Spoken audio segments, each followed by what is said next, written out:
Good afternoon, everyone. I would like to take an unorthodox approach to previous presentations. I would like to broaden the focal lens to a 30,000 foot view and discuss how grazing crop residues can be used as a tool to support sustainability and a renewable future.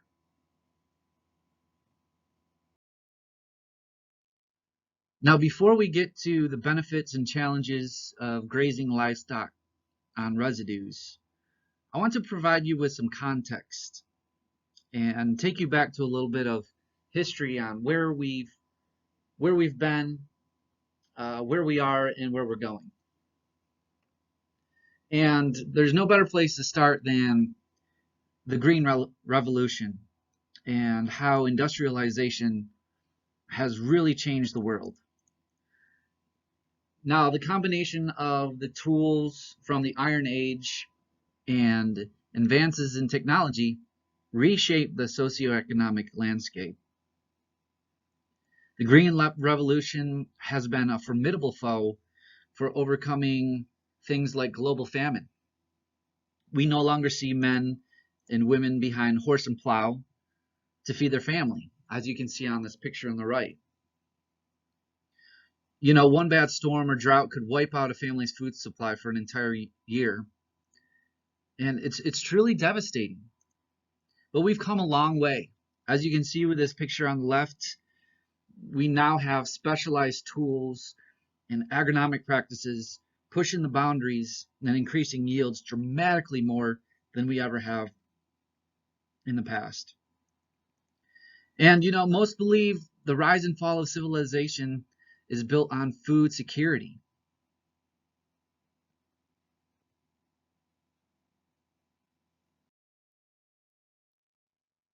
Look at this photo on the right. Now, you can see how life has changed as a result of food security.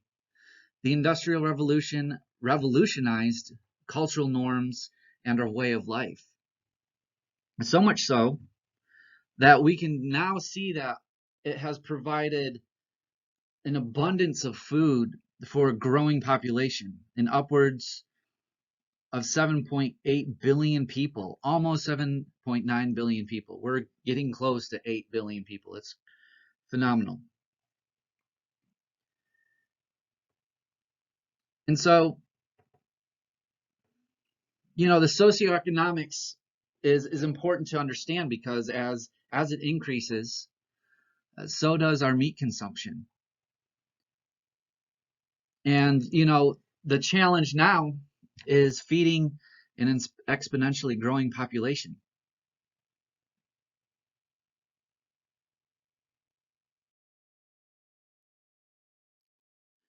Now, these are some of the people that are feeding the almost 7.9 billion people on this planet, from rice farmers to this woman from Ethiopia, a vegetable producer from Georgia, and this multi-generation ranching family.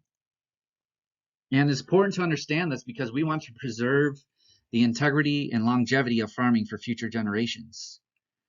And one of the questions I thought of about this topic is, you know, what are some of the concerns with an increasing global population?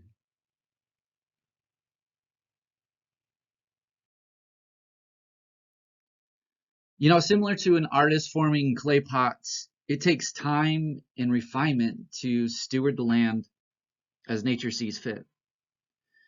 Modern technology is not perfect and can only take us so far.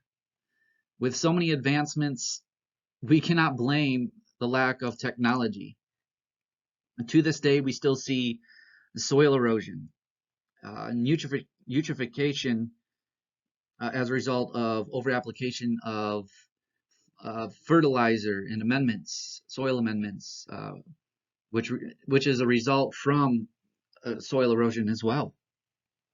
We're seeing issues with water holding capacity and the inability to hold this water is exacerbating the issue with droughts, especially in the West. We have limited resources increased costs, as you can see in this photo. Costs are getting substantially more expensive. It's getting more expensive to farm. And available farmland is decreasing. Well, between 1992 and 2012, the United States has lost 31 million acres to urban areas expansion, as well as other enterprises. And these urban areas have accounted for up to 59% of these losses. So how do we feed the world with limited resources, increased prices, and reductions in available farmland? And one way is uh, is by encouraging and implementing more cropping livestock integration and collaboration between farming enterprises. Now, before the Green Revolution, there was far more cropping and livestock integration and cohabitation. Advances in technology and agronomic practices have led to decoupling of cropping and livestock systems. And why has this happened? And some of it is because it was easier to boost yields, make specialized equipment, and make money by separating these enterprises. It was less complicated. And so integrating livestock into cropping systems, especially in the Corn Belt, as you can see in this middle map, is important to take advantage of. U.S. corn production was around 13 billion bushels in 2019, and livestock consumed 60% of that. So ways that we can better utilize it is by decreasing input dependency, by keeping animals on the land through manure distribution. And foot traffic of these animals on the land will help also to incorporate this manure and organic matter into the soil with their hooves. It also help to decrease fuel consumption through less passes on the land for removing stubble, transporting food, and transporting feed.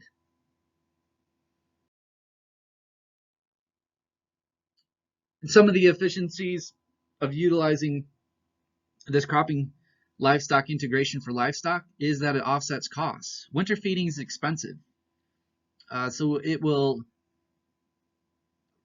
decrease the expenditures that it'll take to feed cattle through the winter. It'll help to maintain a foraging rumen biome, which is important as it will help to decrease the reliance on a strictly grain diet. And also it will help to decrease illness. Being out on the land reduces disease um, compared to cattle in confinement. And it also helps to bolster a diverse rumen biome from the residues, helping to maintain this immune system as well.